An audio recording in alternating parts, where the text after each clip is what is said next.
Have you ever looked at yourself in the mirror just a little bit too long and something about it starts to feel different?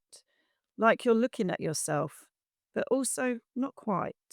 Today, we're stepping into the world of mirrors, reflection, perception, and that quiet question of what we're really seeing when we look back at ourselves.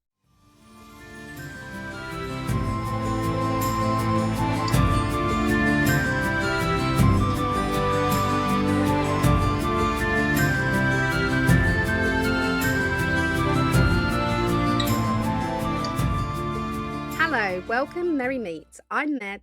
I'm Emma. We are two friends revisiting our love for all things witchy, magical, spiritual, and paranormal. This podcast is us feeling our way through and exploring all the possibilities, and we'd like to invite you along for the journey. Hey, witchy wanderers, welcome to today's episode, which is all about mirrors. Not just what they are, but the way they've been understood, used, and experienced, and what they might show us beyond just our reflection. We're going to explore that from a few different angles, but before we dive into it, let's catch up. How have you been, Med? I have been on a roller coaster for the month, I think. I've been up, down, up, down. I've been kind of drowning in all of the life admin that I need to do. Same old, same old. But I have been coming out the other end of it and making time for myself. And I feel like, particularly in this last week, I've kind of found myself a bit more again, and I'm learning to find solace in those quiet moments because I can't change all of the noise around me and all of the things I need to do. But I can make the most of the times in between. I found that on reflection, I felt like a bit of a hypocrite because I come on here and I talk about all the things and I know how to ground and I know how to be in touch with my spiritual side, but I was getting lost in everything and not practicing it myself. That's quite normal. I feel you there. Yeah, but this last week I've been like, no, I'm going to make time for myself. And I've been honouring myself, which is very important. I have finally rearranged my altar. It needed a good clear up. The energy felt like it was old energy, it needed renewing. I just wasn't connecting to it in the way that I should.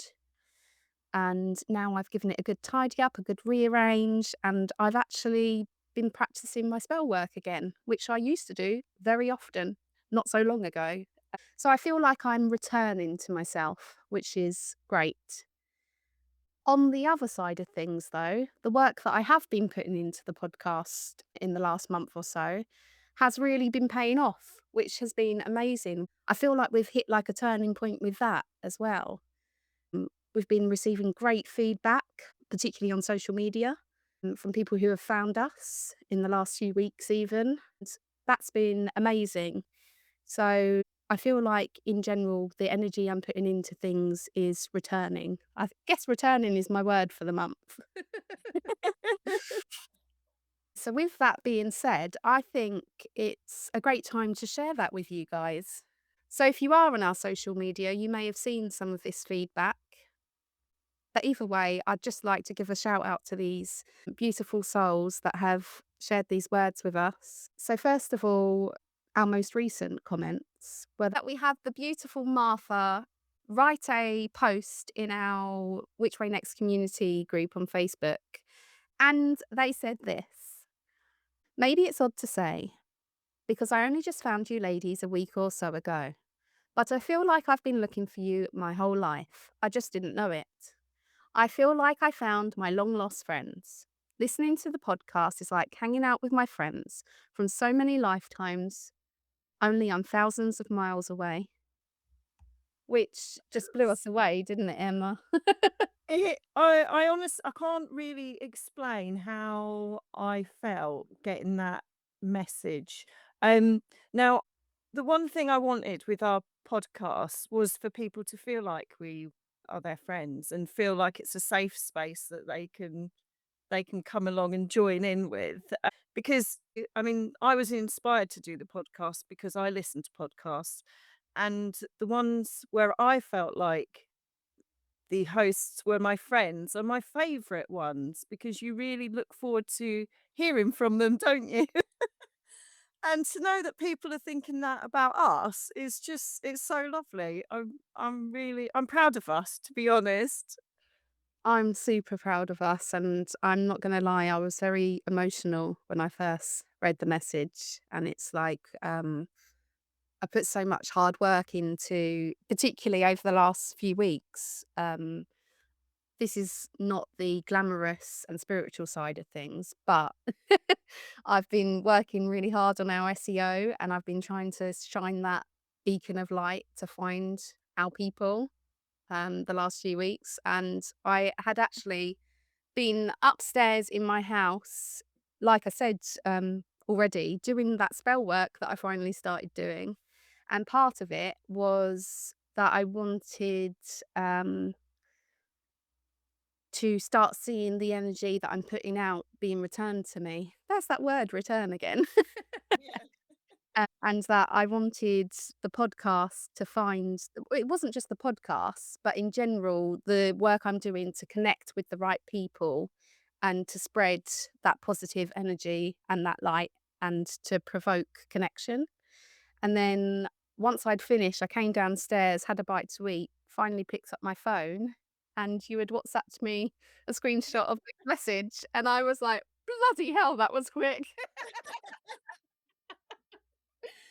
So, yeah, it was real confirmation from the universe that, what I'm putting out there is coming back and that I'm on the right path. And it's really important to me to spread that light and be a light worker in the world. So, yeah, absolutely blew me away. And then, as if it wasn't good enough, the lovely Melissa commented on this post and said, I had the same thought yesterday when I was listening to them and laughing while driving and running an errand. Felt like I spent the afternoon with my long distance besties. Oh, love it. Was just amazing. I think there was another comment about we actually helped, them do the laundry. Yeah. I commented back. That's real magic right there. Yeah. I actually think it would be really nice actually if our listeners did, like, write in and tell us what they're doing when they listen to us. Are you What have we running the helped kids you to with? school or That could be done like a slogan. Struggling with the laundry? Need some help? Listen to us, we'll help you. We'll get it done. I can't yeah. even do my own laundry, but yeah. And it's just been a theme the last few weeks. So we've had a lovely person, they name themselves as Magpie on my Woodland Moon Vibes group within a few days of that other comment. Also, write a post saying, I stumbled upon your podcast today. Nice work, witches. Very good content, which was beautiful. We had another mail say, I just found your podcast through this post. I am absolutely devouring every episode. So nice to listen to two witches who are very knowledgeable and engaging. Love you guys from the North Quad of Australia. Wow. And we also had the beautiful Donna comment saying, I love the podcast too. So enlightening, honest, and educational from two beautiful souls. Love hearing about your life and practices. So we've just been really feeling the love flying at us, haven't we? We have. I've got an extra one as well because I shared on my Instagram and Facebook about it, and one of my friends posted up and she said, "This is just like what I said. You two are so wonderfully disarming, bonkers, and genuine." Oh, I love that. I've not heard that one before. Yeah, so it was really sweet. I love it. Ah, that's really nice. I mean, I wouldn't say we're bonkers, but no, I'm joking. Yeah, right. We are truly bonkers. Our names were next to that in the dictionary. And she So knows me yeah, well as well, the one person who wrote so you that, can't so pretend. can't pretend. So that's pretty much been my month. It's been a real journey. I've been returning to myself and I've been feeling the love of the universe and you, beautiful people who are joining us on this path. And yeah, I guess I'm just in a place where I'm content and grateful. And I'll pass over to you, Emma. How has your month been? I don't feel like I have lots to input really. Well, I feel what you were saying about not feeling a bit like you're not doing as, as you actually preach yourself. So I've not really been doing much of my witchcraft at all.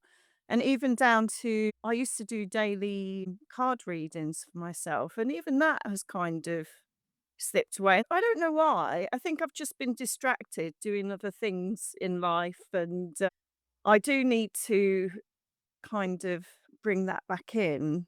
And it's difficult because, I sort of think people listen to us and what we have to say. And so I feel like a bit of imposter syndrome, but that happens a lot in my life. Whatever I'm doing, I get that. I think that's part of my neurodiversity. And so I struggle with it a lot. But I still have to remind myself and everyone else that I'm here on a journey as well. That's the whole sort of ethos of our podcast, is that we're here on a journey, we're learning together.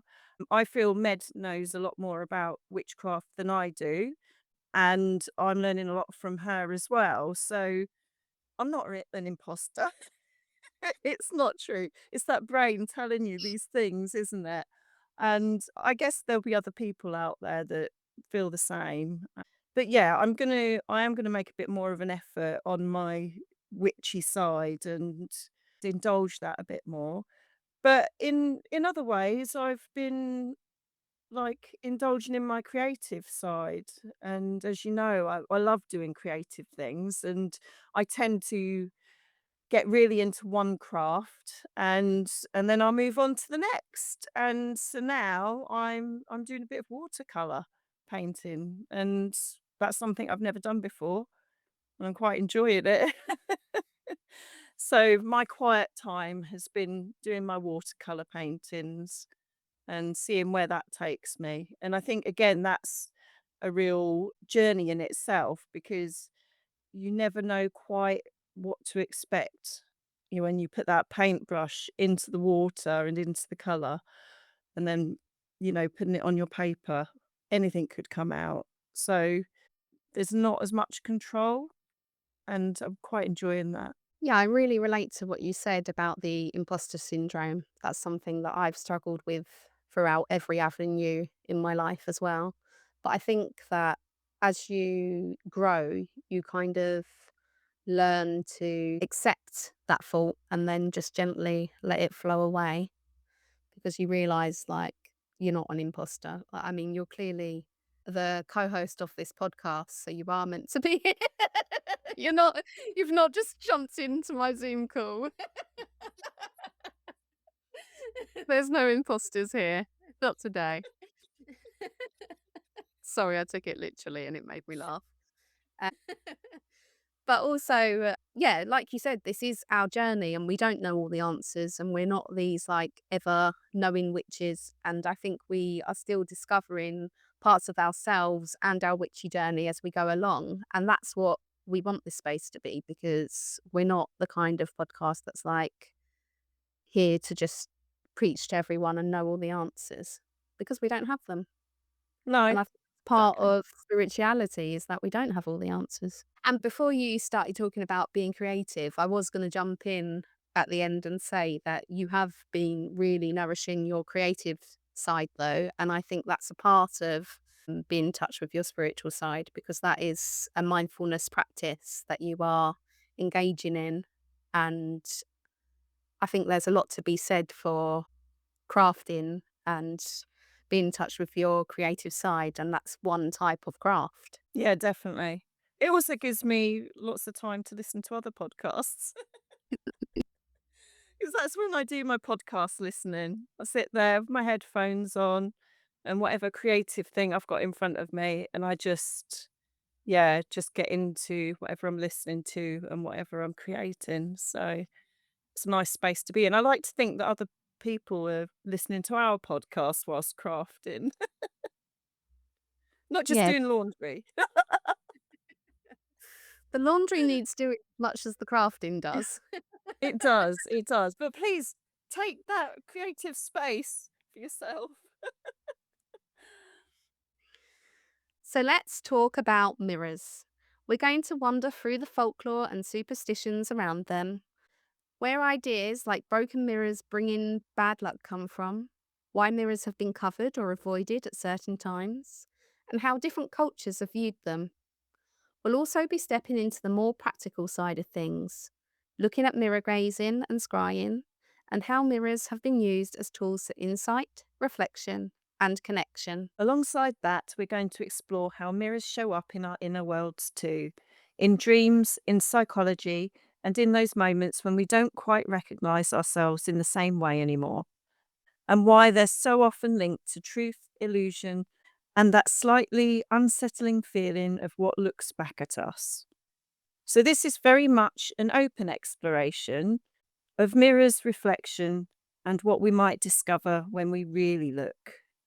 So, when we talk about mirrors and superstition, a lot of these beliefs actually go back much further than people realise. For example, the idea of breaking a mirror bringing 7 years bad luck is often linked back to the Romans, who believed that the body and soul renewed themselves in cycles of 7 years. They also believed that mirrors didn't just reflect your appearance, but your soul. So if the mirror was broken, it wasn't just seen as bad luck, it was thought to damage or disturb the soul itself.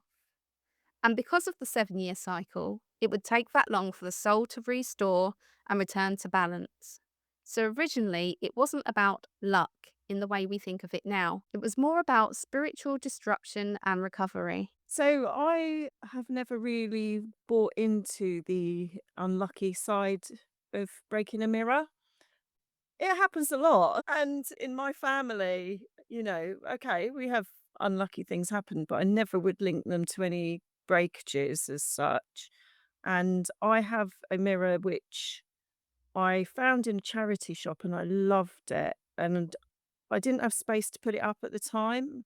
And unfortunately, in the time I had it in storage, I found it got broken.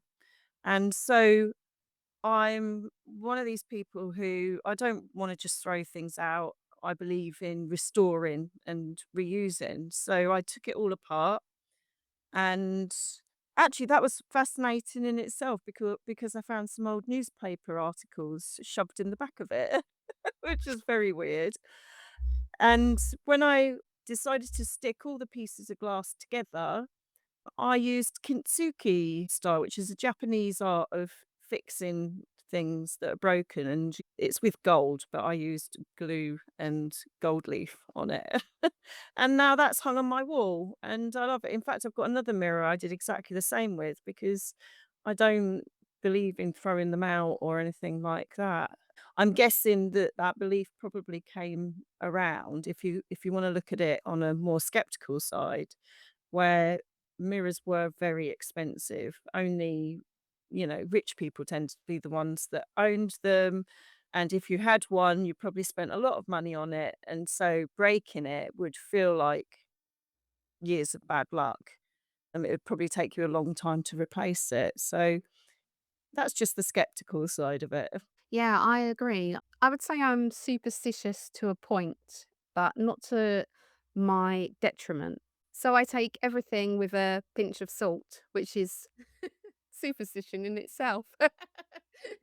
So I live in a household where we're very clumsy and mirrors are very fragile. So that we are going to have broken mirrors. And if I bought into that superstition, then I would be spending my life thinking I'm forever cursed and have bad luck. Although I do feel like that sometimes. Maybe it's mirrors. But I can understand why, for instance, they would relate mirrors to your soul because it is quite a special thing that we've got this mineral that we can stare into and see ourselves reflected in it. I guess in more ancient times where we weren't so scientific, you could see why people would think that's kind of magic, and we're looking at like another version of ourselves or our inner selves, for example. So I find it very fascinating that they thought it was like a direct link to the soul and the belief around the soul renewing every 7 years and stuff. So I can see why they would perhaps think it was bad luck if it did break. So another belief you might have heard is covering mirrors after someone dies, and that comes up in quite a few different cultures, but it's particularly well known in Jewish mourning traditions. So they will cover the mirror during Shiva. I hope I pronounced that correct. And there are quite a few interpretations of why. And one of those is that it removes focus on appearance during the morning, shifting the attention inward instead. But another belief, which shows up more broadly in folklore, is that mirrors could trap or confuse the spirit of the person who has passed. So covering them was a way of protecting the soul and allowing it to move on without interference. And from my experience in like witchcraft circles, whenever I've gone to like a witchy workshop when I was first discovering the path, we were told when we were learning about setting up our altars that you shouldn't have a mirror on your altar or reflecting your altar because dark forces could use that as a way to intercept your energy and perhaps curse you or affect the energy of your altar. And also, sharing photos of your altar space means that people could perhaps intercept that energy and stuff. So for a while, I felt like really like, oh, I better not share a photo of my altar because other people might kind of curse me and stuff. But I've kind of come to make peace with that. When I do share photos of my altar, particularly with Which Way Next, because I feel like I'm fully in my power now, where I have my protection and I know what my energy is. And I don't think others can intercept your energy unless you allow them to. So, yeah, that's my feeling of that. Yeah, there's definitely a link between mirrors and photography with people feeling like, because I know there was a thing where people used to be worried about having photos taken because it might take part of their soul in a similar way that they had those beliefs around mirrors as well. So it's quite interesting. And then there's the idea of mirrors as portals. This shows up more in folklore and spiritual belief than one specific origin. But the idea is that a mirror is a boundary between two spaces, what's here and what's reflected back. So, in some traditions, mirrors are avoided in certain rituals or placed carefully because they're thought to reflect or amplify energy. So, that comes back to what I was saying about placing the mirror near your altar or taking photos of your altar. In my opinion, a lot of superstitions are kind of I take what I want from them and I leave what I don't feel resonates with me. Yeah, I agree with that. I was very much into feng shui quite a few years ago, and I do still follow some of those rules. So they won't put mirrors like opposite your bed or opposite a doorway, things like that. And it's kind of around how energy or the chi is reflected. And you want to actually improve the flow. So you can actually put them in areas which will help the flow of chi. But it's like with the thing where they say, people are like, "Oh, don't put it opposite your bed." My thought of that is the last thing I wanna do is wake up in the middle of the night and see my reflection. 'Cause I just think that would be terrifying. No one needs that. So I never ever have a mirror directly facing my bed. To me, it just doesn't feel right, and it would totally creep me out purely because of how I look in the middle of the night. But I do have a lot of mirrors around my house. I've got a mirror wall downstairs, and that's actually in my creative space, and it's a small space, doesn't have a lot of light, so it actually does help reflect the light around, and it helps me with my creativity almost. So, yeah, I think again, it's just it's just one of those things. It's like you need them in places where it feels right to you and your energy. And you probably another one is you shouldn't put it opposite your toilet. Why would you? Sit there on the toilet and you can see yourself. Nobody wants to see that. Who wants to see that, do they? I also don't advocate sharing photos of yourself on the toilet. That's something I don't do on Which Way Next. Gross. Or anywhere. No. Yeah, and it's the portals thing as well with mirrors. I don't know how you feel about people believing that, demons and things can come through. I did hear a story not so long ago actually where someone was told that her daughter was possessed by a demon that had come through their mirror in their living room, so they took it down. And I think that's actually really quite harmful to say those things, particularly around, children that might be neurodiverse or have mental health problems, and saying that, yeah. But that's just my opinion. I don't speak for all witches, but I do think you have to be really careful with those sort of beliefs and how they can affect mental health. Yeah, I think it's like with everything. Like, I do believe there's some truth to things like possessions and demons and curses and things like that. And I'm sure that mirrors can be used possibly in that way. But I think, like I said, it's being in that power and knowing how to protect yourself and also not buying into everything. People are going to use these things as scaremongering. There's not going to be truth in every story, and it's kind of the same way as how view the news. Like, I don't watch all worldwide news because I don't think we're meant to carry everything, and we could end up just being paralyzed by fear of it all. But I think that I don't pay much into the dark side of magic because it doesn't appeal to me and it's not something that I want to be part of. And because I don't take part in it, I don't believe that it affects me, if you know what I Yeah. mean.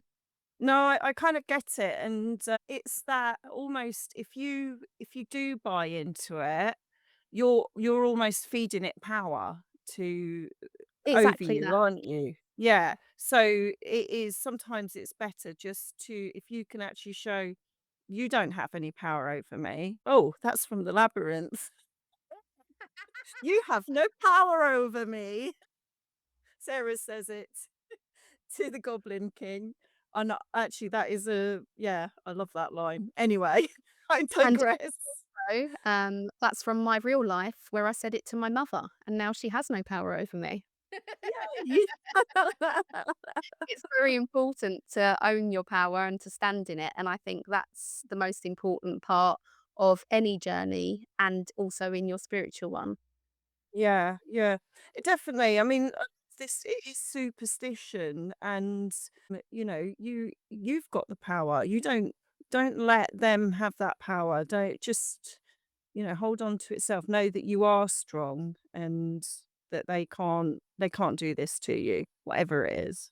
I'm going to slightly digress. I feel like we're going a bit away from mirrors here, but on the subject of this story, and I think I've probably spoken about it in one of the early episodes, there was a time where I was more open spiritually, but not on purpose. And I did feel like there were kind of more dark forces intercepting my energy because I wasn't in my power and it wasn't something I actually brought on purpose. So I definitely do believe that there's dark energy, although part of me also believes that they weren't necessarily dark. They were just coming across dark to me because of the mental position I was in at the time. So I think it's sometimes percepted by your mental state. And if you're not wanting to hear things that aren't necessarily in the living world, then you're going to percept it as dark if you're suddenly hearing them. And things can come across really scary. For example, there was a time where I kept seeing someone standing at the end of my bed, waking up and feeling paralyzed by it. And I was so scared of this figure. And then eventually reached out and touched it. and realized it was a child's hand, and I felt pure love for it. And Wow, that is so brave. I honestly, I don't know where you found it in yourself to do that. That I just had sounds to, because it terrifying. was literally terrifying me for weeks every night, and I wasn't sleeping, and when I was sleeping, I was waking up to this and feeling paralyzed by it, and I was so petrified. But I got to the point where I was like, "I'm gonna fucking grab it." I'd had enough.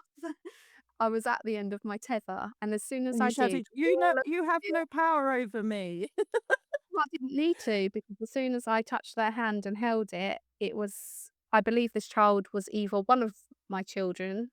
I did lose one after that, and Josh was born after that. So I believe it was either one of my children or related to me in some way, because I felt pure love from it, and I felt really connected to them. And I was like, oh, and I never experienced that again. That was it. So, Giving me goosebumps. and it was after that that I kind of was like, right, I'm not being scared of any of these things I'm experiencing anymore, because there's actually nothing to be afraid of. But I did decide to stand in my power and choose to close myself down and find out how to do that, because I wasn't ready for my spiritual path at that time. So, yeah. But that's nothing to do with mirrors. So I'm going to move on. Well, it kind of is. It kind of is. It leads on from it. It's all part of superstition, and I think that, like I said, we might interpret a situation differently to what it was out of fear. Yeah. I'm not saying things don't exist, but in my experience, they've turned out to be something like I was just projecting onto it because I was scared, and then actually it was something beautiful. So moving on from folklore and superstition, this is where mirrors shift from something that's been believed about to something that's actually been used. Because mirrors have long been part of practices like scrying and mirror gazing.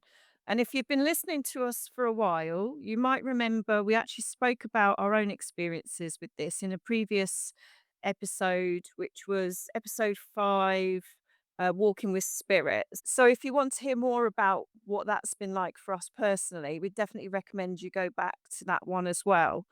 But just to give a bit of context here, scrying is essentially a form of divination where you focus your gaze on a reflective surface like a mirror, water, or crystal to receive impressions, images, or insight. And mirror gazing is a specific form of that where you're using your own reflection as a focal point. Historically, this has been used in lots of different cultures and practices.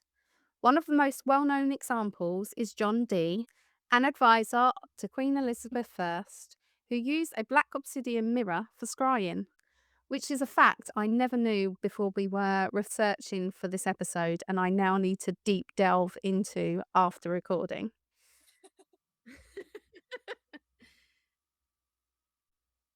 And mirrors like that weren't just tools, they were seen as a way of accessing something beyond ordinary sight. But what's interesting is that even without any kind of culture or intention, if you've ever stared into a mirror for a little bit longer than usual, you might have noticed something starts to shift. Your face can start to look unfamiliar. Features can seem to move or soften, and it can feel a bit disorientating. There's actually a psychological explanation for that, known as strange face illusion, where your brain starts to adapt to the unchanging image and begins to distort what you're seeing. So some people see it purely as a psychological effect, your brain filling in the gaps and creating distortions, where others experience it as something more intuitive, like stepping slightly outside of your usual perception and seeing something different or deeper. So I think I did talk about this in episode 5, but I touched on it a little bit. When I was younger, I used to do mirror gazing, but by accident. I didn't know what it was. And I used to find myself just staring in the mirror and being drawn to it and kind of staring at myself. But I started to feel a bit weird about it, like that person staring back at me wasn't quite me, and it freaked me out a little bit.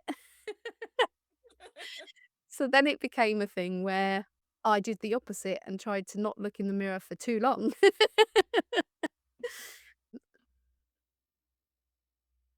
I don't really have a conclusion to that, but I find it really interesting that I was kind of indulging in that practice before I kind of knew what it was and followed my witchy path. So, yeah. You see, looking in a mirror, and seeing my face distort is actually one of the first signs of one of my migraines coming on. So I know I'm getting a migraine if I look and I'm like, "You don't look quite right," and I can't even explain it. But then I'm like, "Oh, it's a migraine," and then generally within a few minutes, the bright zigzaggy lights start appearing, and I have to go and hide for 40 minutes. So, if you feel called to try mirror gazing for yourself on purpose and hopefully migraine free, so before you start this ritual, find yourself a quiet space and time, somewhere you feel comfortable, maybe with soft lighting or a candle if that feels right for you. Sit in front of a mirror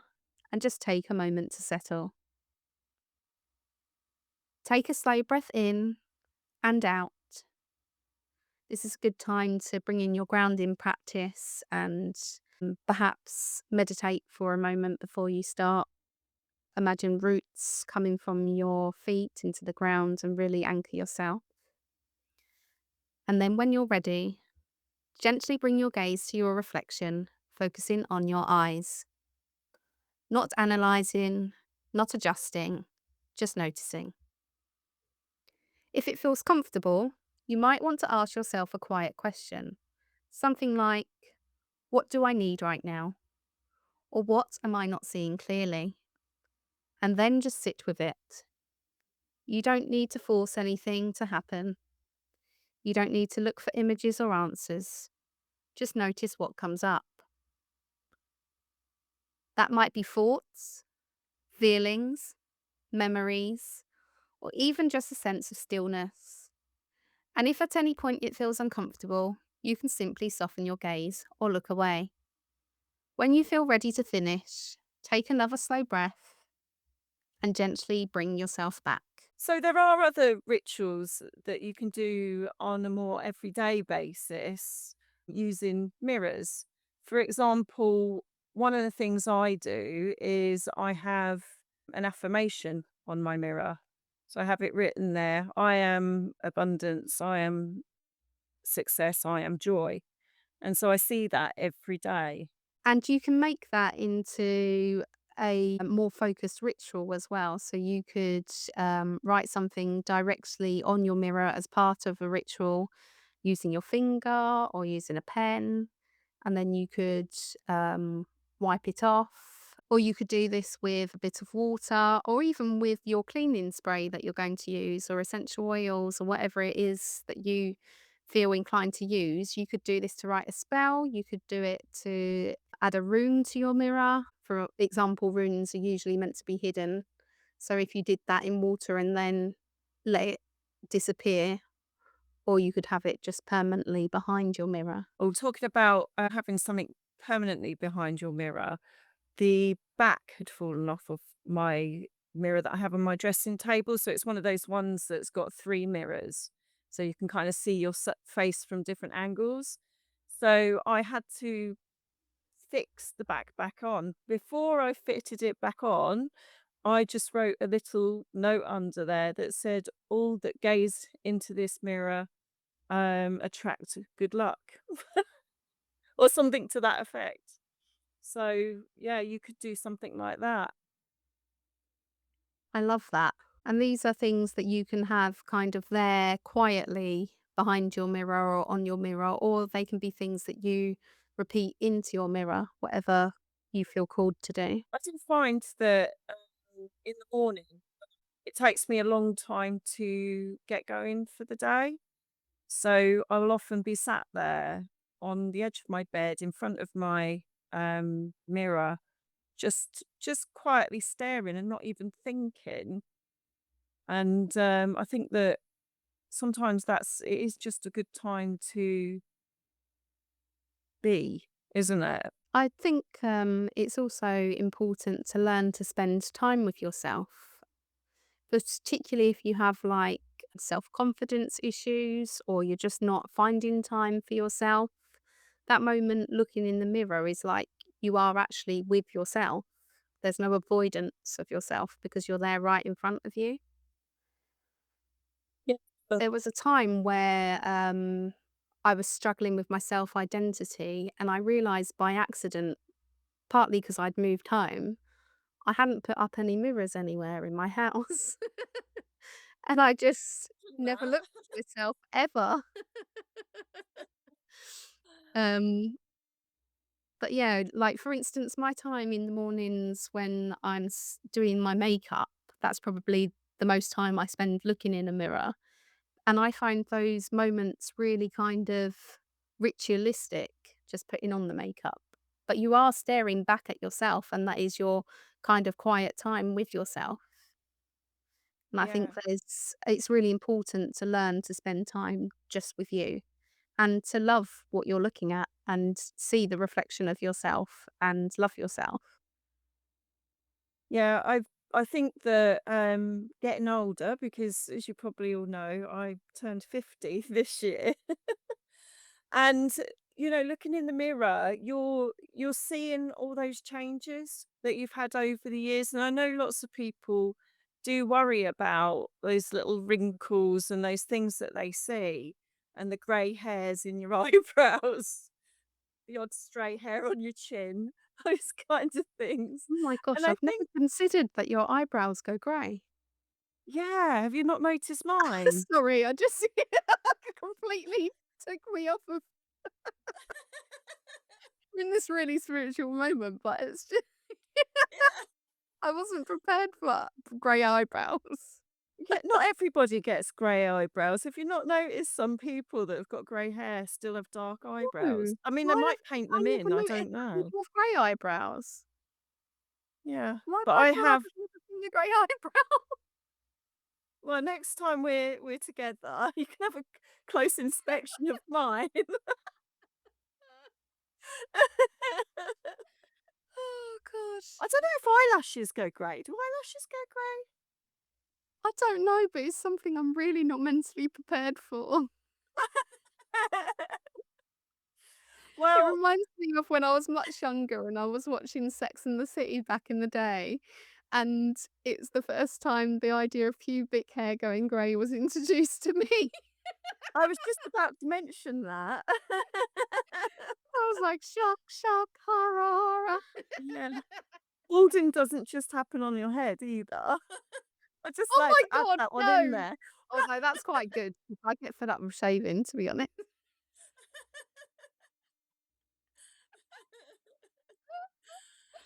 How But did you anyway, make that happen? what I was trying to say was it's that, embracing that these are all signs that we've had a life, you know? Those those wrinkles, the little crow's feet that you've got are because of all the laughter that you've had, They're not called laughter lines for no reason.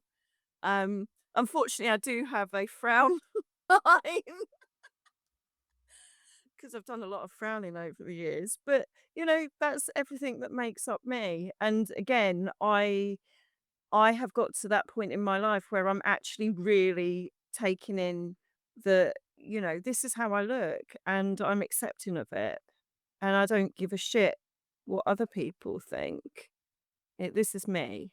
So but I'm not dissing anyone who does feel that they need to make changes to themselves, you know each to their own, but I'm gonna go old.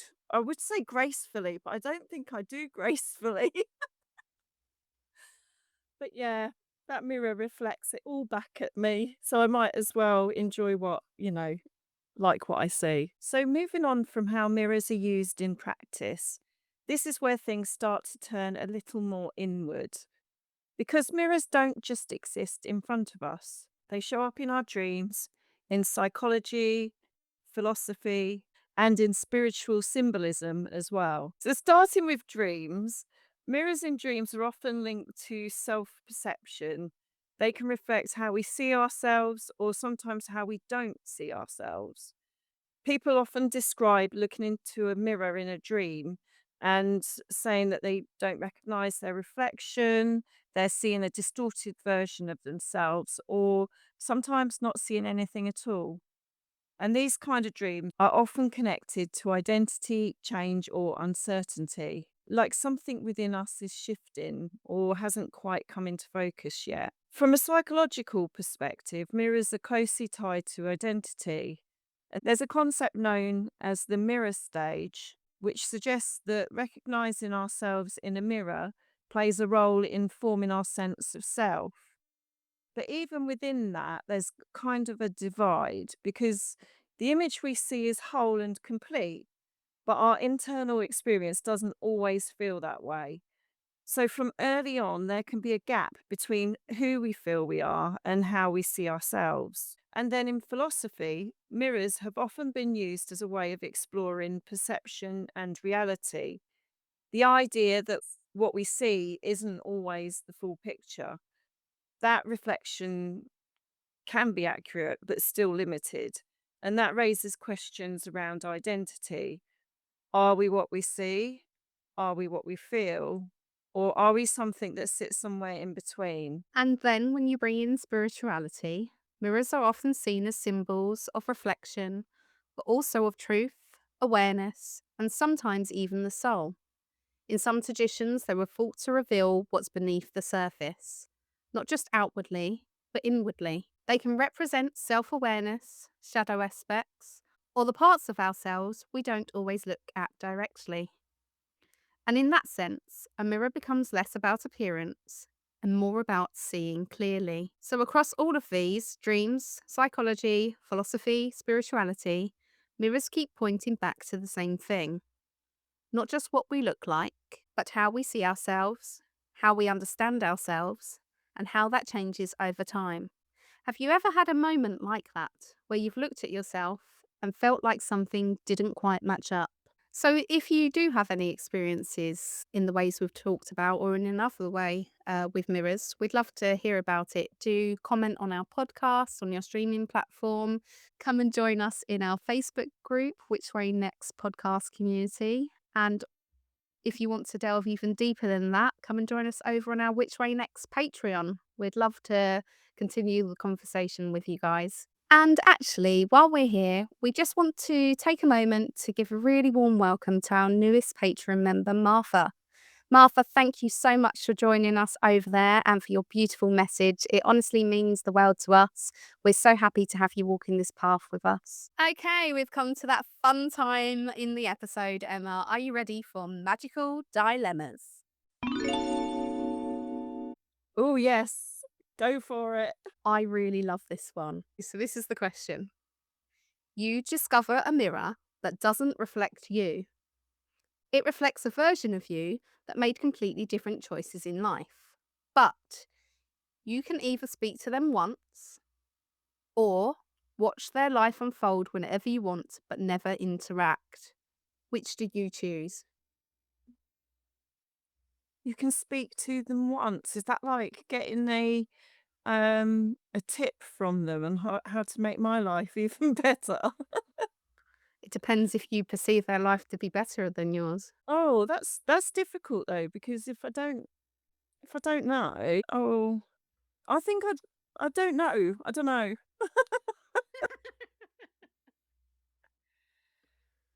I don't think I would enjoy watching myself doing life differently. I think it feels a bit weird. It's not a soap opera. I shouldn't be it'd be like spying and it'd be weird. So I think maybe I would talk to them and see what they did differently and if that helps me with my life.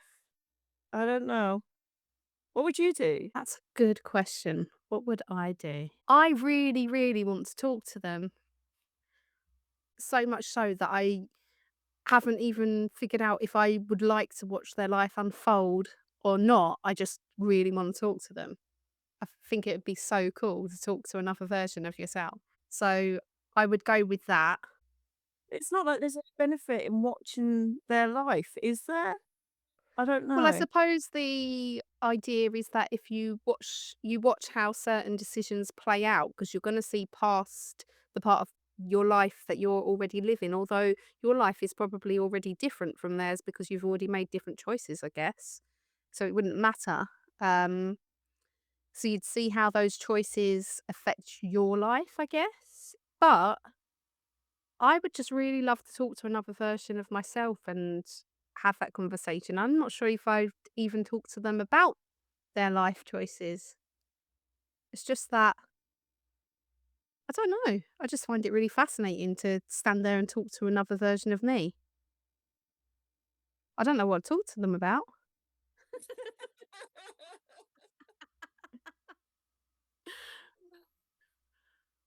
That's a Yeah. question for our listeners, I think. If you were able to speak to another version of yourself, what would you say? Shall we do one of the other questions that came up? Because there are some really Yeah. cool ones. I know we're only meant to do one. You're given a mirror that does one of two things.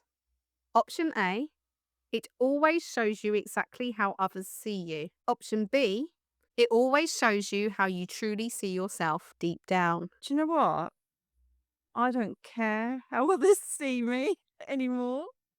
There might have been a time that I did, but it doesn't matter. So I just want to see what I really am. I don't know. I feel like where my mental health goes up and down, sometimes I see myself really well and clearly, and I have that belief in myself. And other times I feel like, well, hold on, no, this isn't about how I physically look. This is how I am inside, right? Yeah, I think so. I'm confused.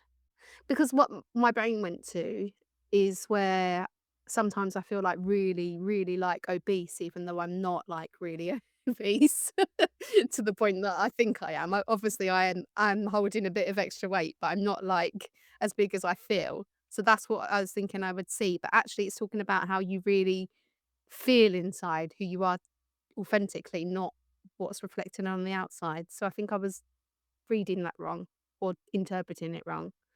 So I guess, yes, I'd wanna see how it shows how I feel deep inside, because deep inside, I still feel like that really thin, beautiful person anyway. I look in the mirror and I go, "Who the hell is that, and why is she fat?"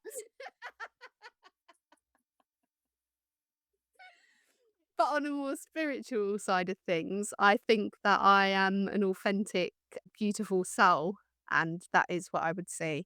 So, yeah, taking the ego and the vanity out of it, I guess if you're coming from a spiritual perspective, it's who you really are, not what your physical being looks like. Yeah, Is yeah. that how you perceived it?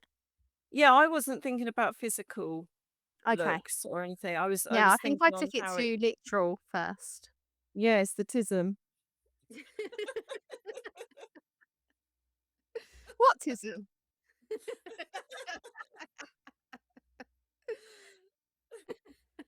So, yeah, I would definitely want to see my true authentic self because I believe I am a beautiful person. Yeah. Well, hopefully that's what everyone else sees as well. I do hope so. So, yeah.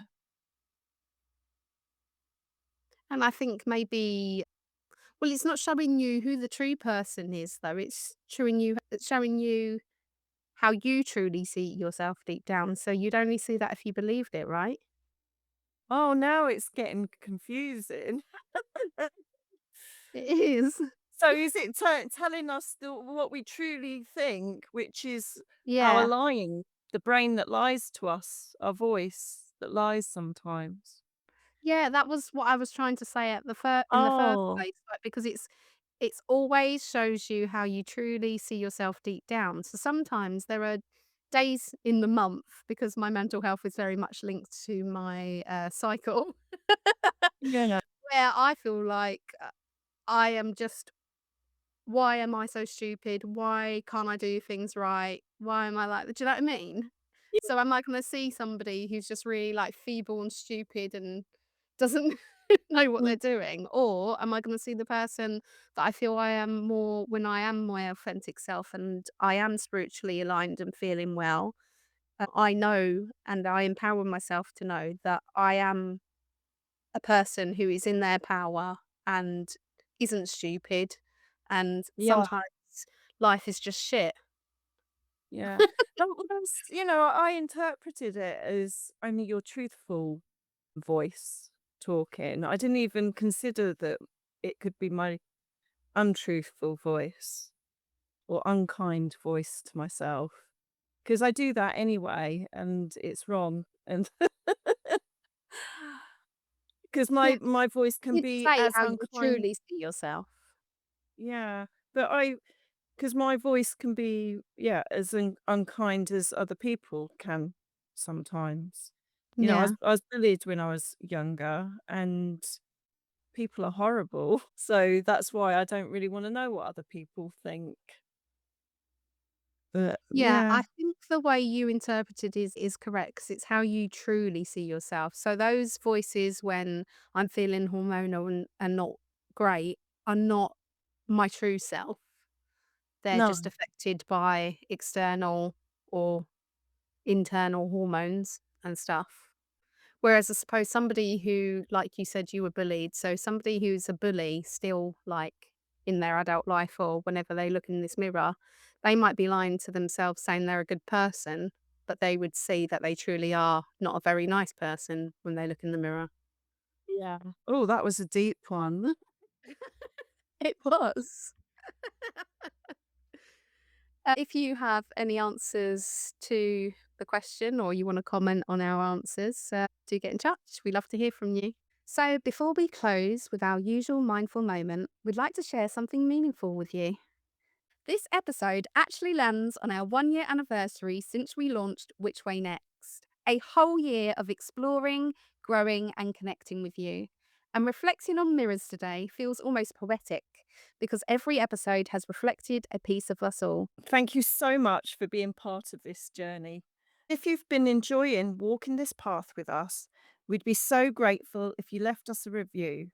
It really helps the podcast reach more like minded souls and means so much to us to hear what's resonated with you.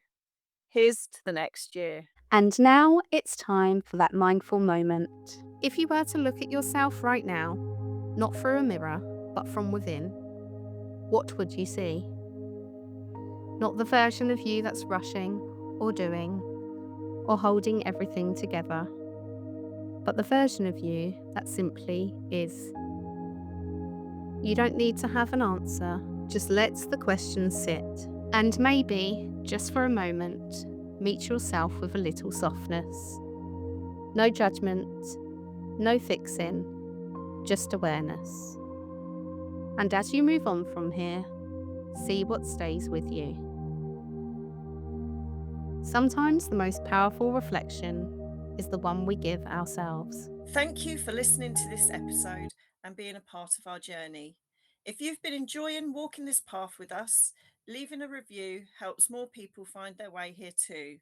If you'd like to continue the conversation, you can join us on our Facebook group, Which Way Next? Podcast community. When you join, you'll be asked for the names of the host, and that's Med and Emma. You can also find us on our Facebook page, Instagram, Threads, and TikTok. If you'd like to get in touch with us to share a listener story, ask a question, or work with us, you can email us at whichwaynext@gmail.com. So I've been Med. I've been Emma. Join us next time when we ask the question, which way next?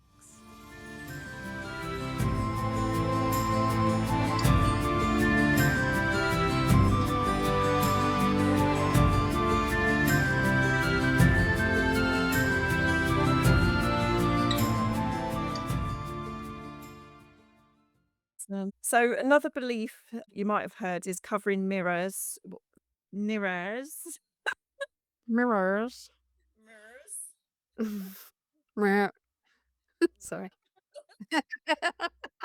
Well, you've made me like out my grey eyebrows and bald and pubic hair. I'm still getting over the conversation, to be honest. I'm a bit flabbergasted.